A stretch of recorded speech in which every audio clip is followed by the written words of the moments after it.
他们吃孩子。17年前，一名墨西哥模特从爱泼斯坦聚会上逃离时大声指控。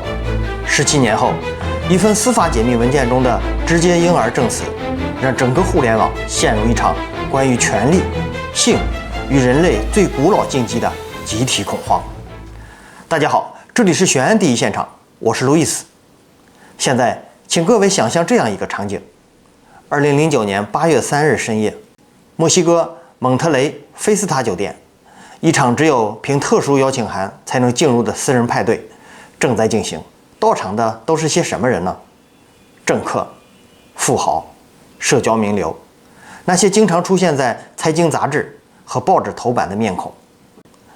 凌晨2点，一名年轻女子跌跌撞撞地冲出酒店，她赤着脚，衣服被撕破，脸上的妆容被眼泪冲刷得一塌糊涂。当她跑到街上时，开始声嘶力竭地尖叫：“他们吃人，太恶心了！他们吃孩子！”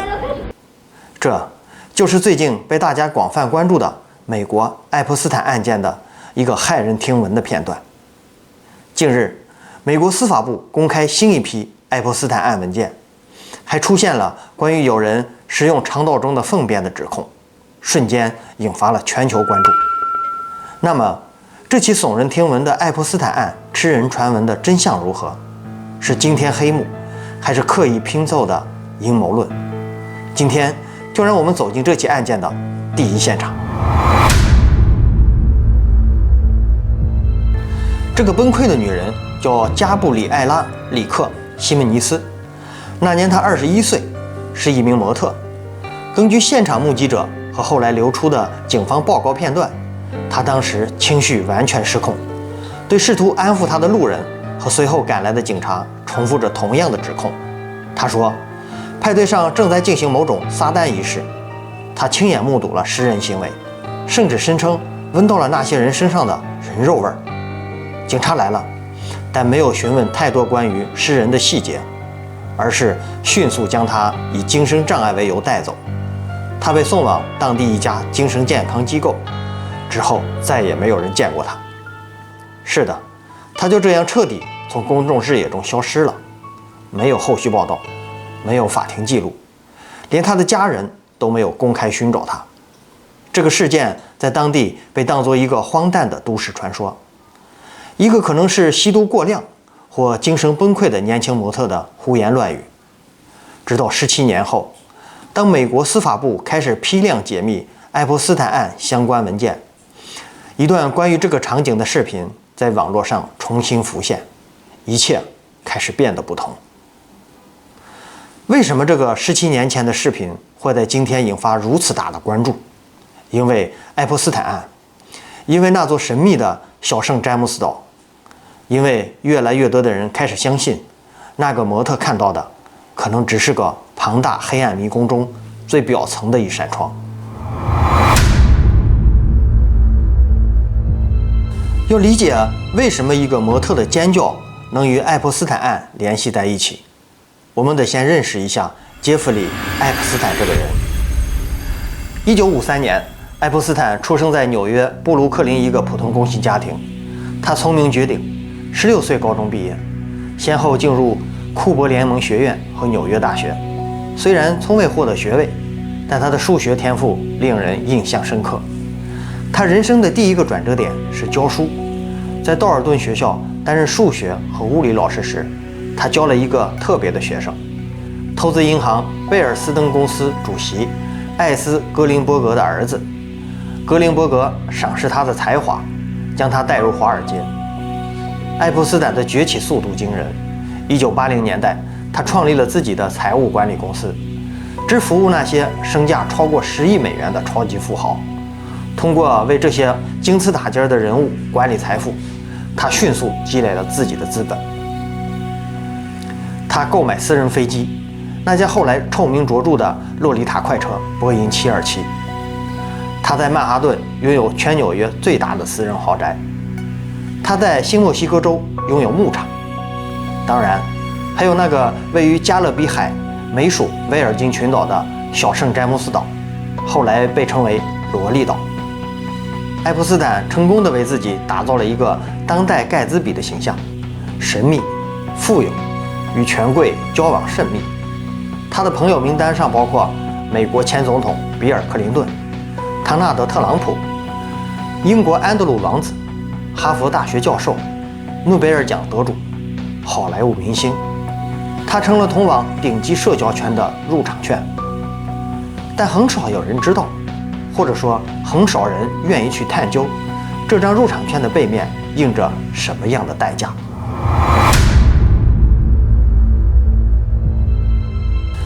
大约从2002年开始，爱泼斯坦和他的女友兼助手基斯兰·麦克斯韦尔系统性地构建了一个针对未成年少女的性交易网络。他们的运作模式经过精心设计。首先，他们会寻找招募者，通常是年轻女性。他们的任务是寻找合适的猎物，目标非常明确：13到17岁的女孩，来自不稳定的家庭环境，经济困难，渴望成功。这些女孩会被告知有一个按摩师或模特的高薪工作机会，他们会被带到爱泼斯坦位于纽约上东区的豪宅，或者佛罗里达棕榈滩的庄园。第一次按摩通常是相对正常的，报酬也很丰富，有时高达$300。但接下来要求开始升级，爱泼斯坦会在按摩过程中进行性侵，并告诉女孩们，如果她们能带来新朋友，还能获得额外报酬。这些年轻、脆弱、急需金钱和认可的少女，就这样被一步一步拉入深渊。而当爱泼斯坦需要招待他的重要客人时，这些女孩就会被带到他的私人岛屿。岛上建有豪华别墅、游泳池、水疗中心，还有一个戒备森严的神庙式建筑。据一些证人描述，其内部装饰充满神秘学符号。整个系统运行得如此顺畅，以至于在相当长的时间里几乎没有任何阻碍。直到2005年，佛罗里达州棕榈岛警方接到一位愤怒的家长报案，称他14岁的女儿被带到爱泼斯坦家中进行裸体按摩。警方的调查逐渐揭开了这个网络的冰山一角，他们发现了数十名未成年受害者，收集了足够起诉爱泼斯坦多项重罪的证据。联邦调查局也介入调查，一份长达53页的起诉书正在准备中。然而，就在此时，爱泼斯坦的律师团队启动了所谓的司法游说，他们聘请了包括前检察官、知名法学教授在内的豪华团队，与当时的迈阿密联邦检察官办公室进行了秘密谈判。2008年，一份令人震惊的协议达成了。爱泼斯坦承认了2项州级别的轻罪：教唆未成年人卖淫和通谋教唆未成年人卖淫。作为交换，联邦层面所有重罪指控被撤销。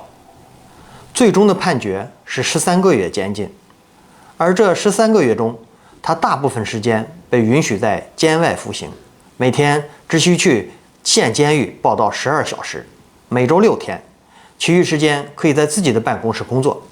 他甚至还能申请工作释放，去自己的办公室处理事务。这不仅仅是从轻发落，这几乎是对司法系统的公然嘲弄。负责此案的联邦检察官亚历山大·阿克斯塔，后来在2017年被特朗普任命为劳工部长。但爱泼斯坦案再次浮出水面时，阿克斯塔不得不辞职。但在当时，这个协议被完美地掩盖在了司法程序的光鲜外表下。爱泼斯坦毫发无损地走出了这个差点将他送入终生监禁的危机。更可怕的是，这次有惊无险的经历似乎给他一种错觉，或者更准确地说，是一种确信，那就是他的系统是安全的，他的关系网是牢固的，没有什么能真正的威胁到他。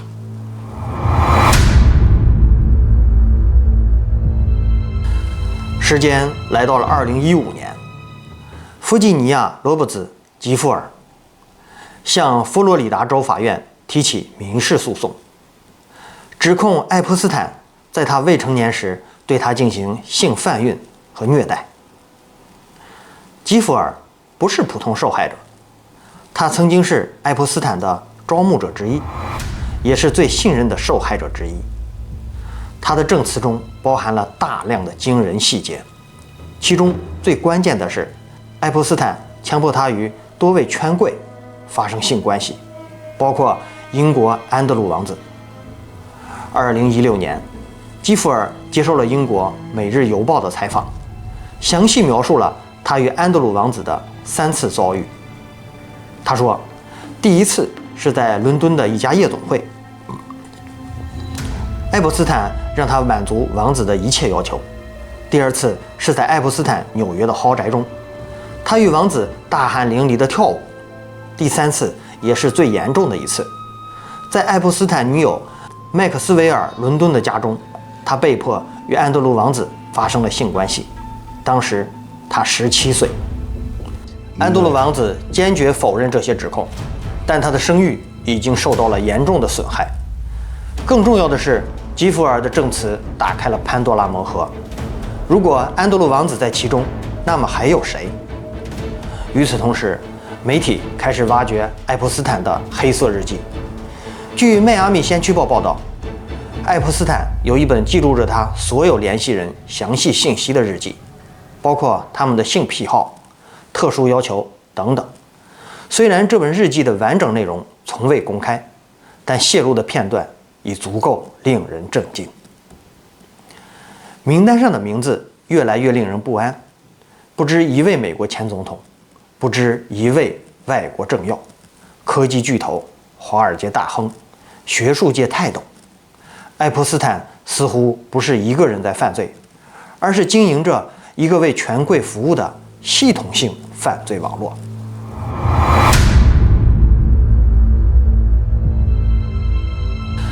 2019年7月6日，爱泼斯坦再次被捕，这次是在新泽西州的一个机场。当他从巴黎乘坐私人飞机返回时，联邦调查局特工在停机坪上等候他。指控比上次严重得多，性交易和合谋进行性交易，涉及数十名未成年少女，时间跨度超过10年。如果罪名成立，这位66岁的金融家将面临最高45年的监禁，几乎等同于终身监禁。这一次情况似乎有所不同，公众关注度极高，媒体报道密集，司法系统也表现出更强的决心。爱泼斯坦被关押在曼哈顿大都会惩教中心，这是联邦最高安全级别的监狱之一。然而，就在等待审判期间，2019年8月10日清晨，爱泼斯坦被发现在牢房中上吊身亡。官方的结论是自杀，但疑点重重。第一，爱泼斯坦之前曾被列入自杀监控名单，因为他在第一次出庭后曾经在牢房中尝试自杀，但就在几天前，他被从监控名单中移除。第二，事发当晚，他牢房外的监控摄像头恰好故障，没有记录下任何画面。第三，2名当值警卫承认，他们没有按照规定每30分钟巡查一次，而是伪造了巡查记录。第四，法医报告显示，爱泼斯坦的颈部有多处骨折，包括舌骨骨折。这种骨折在自杀性上吊中相当少见，更多见于他杀性勒颈。第五，就在死亡前一天，爱泼斯坦刚刚签署了一份新的遗嘱，将他所有财产估值约5.78亿美元转入一个名为1953信托基金的离岸信托中，受益人不详。爱泼斯坦的死亡引发了一连串的阴谋论，有人认为他是被灭口，因为他掌握着太多权贵的秘密；有人认为他是假死逃脱，还有人认为是司法系统中有人不希望他出庭作证。他的律师马克·费尼格斯公开表示，我们需要知道真相。杰弗里·爱泼斯坦今天早上被杀，所有证据都指向这一点。他甚至称，爱泼斯坦曾经告诉他，如果我从这个监狱里活着出去，我会很惊讶。爱泼斯坦死了，但案件没有结束。在受害者、活动家和媒体的持续压力下，美国国会于2025年通过了爱泼斯坦档案透明法案，要求司法部公开所有与爱泼斯坦相关的未密封文件。从2025年12月开始，超过300万页的文件被逐步公开。司法部副部长托德·布兰奇在发布会上说，如果把这些纸张堆起来，相当于2座埃菲尔铁塔的高度。文件中包含大量从未公开的信息，电子邮件、飞行日志、证人证词、照片、财务记录。这些文件被上传到一个专门的政府网站上，任何人都可以查阅。随着文件揭秘，一个个名字浮出水面，震撼程度不亚于一场持续的地震。比尔·克林顿，飞行记录显示，克林顿曾至少26次乘坐爱泼斯坦的洛丽塔快车，其中几次甚至没有特勤局人员陪同。一份证人证词称，爱泼斯坦曾告诉他，克林顿喜欢年轻的，就是年轻的。克林顿的发言人坚称，前总统对爱泼斯坦的犯罪行为毫不知情。康纳德·特朗普在2002年纽约杂志的一次采访中，特朗普曾这样评价爱泼斯坦：我认识杰弗里已经15年了，很棒的家伙，和他在一起很有趣，甚至有人说他和我一样喜欢漂亮女人，而且他们中很多都很年轻。文件显示，特朗普的名字出现在爱泼斯坦的通讯录中，两人曾多次互相邀请参加派对。安德鲁王子，新公开的照片中有一张照片显示，安德鲁王子跪趴在一名躺在地上的女性身上，手放在她的腹部。还有一封2010年的电子邮件，爱泼斯坦提议为安德鲁王子安排一名聪明、漂亮、值得信任的26岁俄罗斯女性。这些邮件的时间点是在爱泼斯坦第一次认罪2年后。埃隆·马斯克，文件包含马斯克与爱泼斯坦的电子邮件往来。2012年，马斯克主动联系爱泼斯坦，询问岛上最狂野的派对何时进行。马斯克后来回应称，他多次拒绝邀请，邮件可能被断章取义。比尔·盖茨，文件中有一件邮件称，盖茨在与一名俄罗斯女性发生关系后感染性病，并向妻子隐瞒。盖茨的发言人表示，这是爱泼斯坦在被盖茨断绝关系后编造的虚假信息。每一个名字的出现都会在社交媒体上引发一场风暴。这些文件似乎证实了人们最深的怀疑：爱泼斯坦不是孤立的罪犯，而是一个系统性犯罪网的核心。这个网络涉及欧美社会最高层的权力和财富。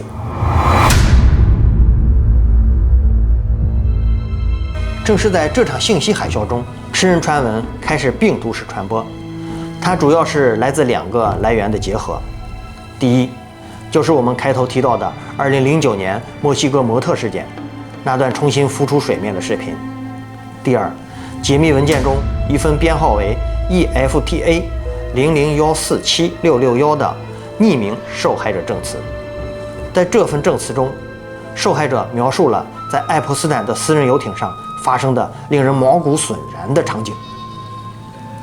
我看见他们用一把弯刀砍掉了一个人的双脚，接着他们开始肢解一个婴儿，有人吃掉了婴儿的某些部位，他们说是为了获取能量或力量。整个过程中，这些人穿着长袍，吟唱着听起来像拉丁语的东西。当这2个来源被互联网结合在一起，一种全新的叙事诞生了。爱泼斯坦不仅经营着一个未成年性交易网络，他还为权贵客户提供更加极端、更加骇人听闻的服务：撒旦仪式、人体献祭，甚至食人。传闻迅速变异和扩散，有人声称爱泼斯坦的私人岛屿上有一个专门用于这些仪式的神庙。有人说，岛上有一个巨大的冷藏库，用于储存材料。还有视频声称显示，一头船上被丢弃的人体残骸。到了2026年的1月，爱泼斯坦吃人的话题在互联网上浏览量突破10亿次，短视频平台上充斥着各种分析视频，内容创作用从恐怖电影中截取的画面和阴森的背景音乐，讲述着这些传闻。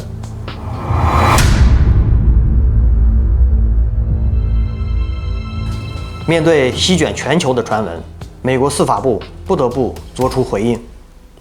2026年1月15日，司法部发布了一份罕见的声明，强调解密文件中包含所有调查材料，但并非所有内容都经过核实或可信。声明指出，调查人员收到了大量举报和证词，其中一些明显夸大或虚假，但按照程序，所有这些都被纳入档案。副司法部长布兰奇在新闻发布会上说：“我们必须明确一点，目前没有任何法医证据、物证或可信的独立目击者证词支持这些极端的指控。我们的调查重点是爱泼斯坦及其同伙确凿罪行、性交易、性侵未成年人和妨碍司法。”他还透露 ，FBA 曾专门调查过这些私人仪式的指控，但没有发现任何实质性的证据。调查人员认为，部分证人可能因长期创伤而产生了虚假记忆，或者这些描述是被其他犯罪者植入的，目的是恐吓和控制受害者。然而，官方声明并没有平息传闻，相反，许多人认为这恰恰证明了掩盖的深度。如果他们能掩盖爱泼斯坦的罪行10几年，为什么不能掩盖更加可怕的真相呢？这种逻辑在社交媒体上获得了广泛的共鸣。更深层的问题是，为什么吃人的传闻如此具有吸引力？心理学家指出，这可能反映了公众对权贵阶层的一种深层次恐惧和愤怒。当人们看到这些掌握权力和财富的人似乎可以不受惩罚地犯下已知的罪行时，很自然地会怀疑他们是否还犯下了更加隐秘、更加不可告人的罪行。食人作为人类文化中最古老、最普遍的禁忌，成为这种恐惧和愤怒的完美载体。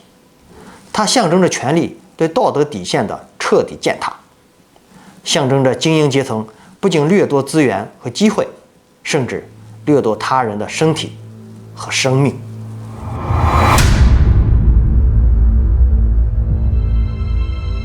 在这场关于名单、阴谋和骇人传闻的喧嚣中，案件真正的核心受害者往往被忽视。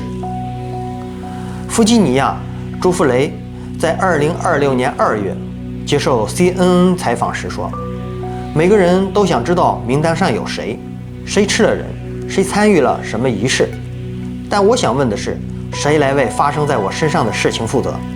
谁来为发生在几十个像我一样女孩身上的事情负责？”他的问题直指案件的核心困境。随着爱泼斯坦的死亡，许多直接指控难以推进。尽管他的女友基斯兰·麦克斯韦尔于2022年被判处20年的监禁，但许多人认为这只是冰山一角。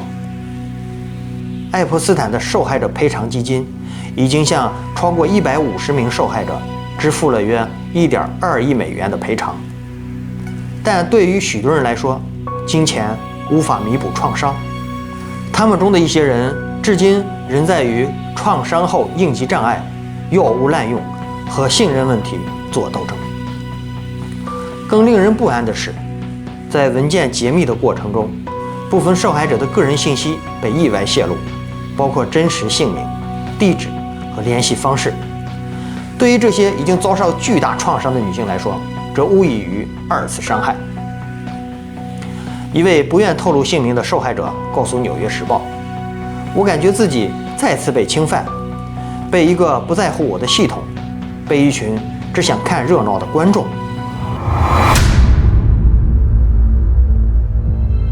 2026年2月，爱泼斯坦案的最新进展是，克林顿夫妇已同意接受国会委员会的质询。英国警方正在重新审查与安德鲁王子相关的证据。法国总统马克龙因文件中他的名字出现超过200次而面临国内的压力。爱泼斯坦的财产管理人正在努力出售他的资产，以支付赔偿和法律费用。然而，关键问题仍未解答。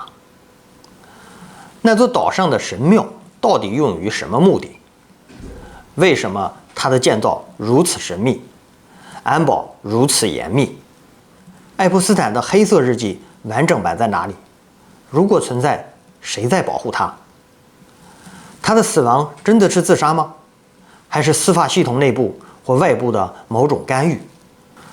最重要的是，有多少人参与了这些罪行？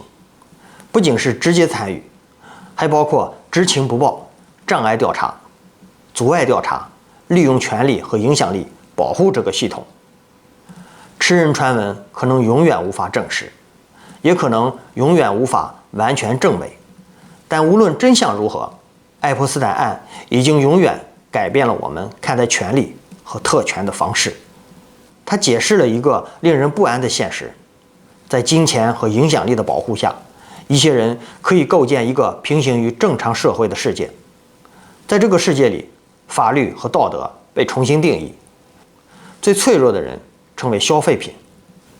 或许这个案件最持久的遗产不是某个具体的真相，而是它在我们社会中植入的一种深刻的不信任感，对权力机构的不信任，对司法公正的不信任，对那些声称代表我们精英的不信任。当我们凝视爱泼斯坦案的深渊时，深渊也在回望着我们。他问我们，一个社会要如何防止这样的系统再次出现？当权力和财富高度集中，当监督机制失效，当沉默成为共谋时，黑暗会在哪里滋长？现在，让我们回到那个墨西哥模特加布里埃拉·里克·西门尼斯。如果他还活着，他会说什么？他是看到了真实的恐怖，还是只是恐慌中的幻觉？也许我们永远不会知道。但我们知道的是，2009年的那个夜晚，一个年轻女人从一场奢华派对中逃出，在街上尖叫：“他们吃人！”这里是悬案第一现场，我是路易斯。如果你有任何关于此案的线索或想法，请在评论区分享。我们下期再会。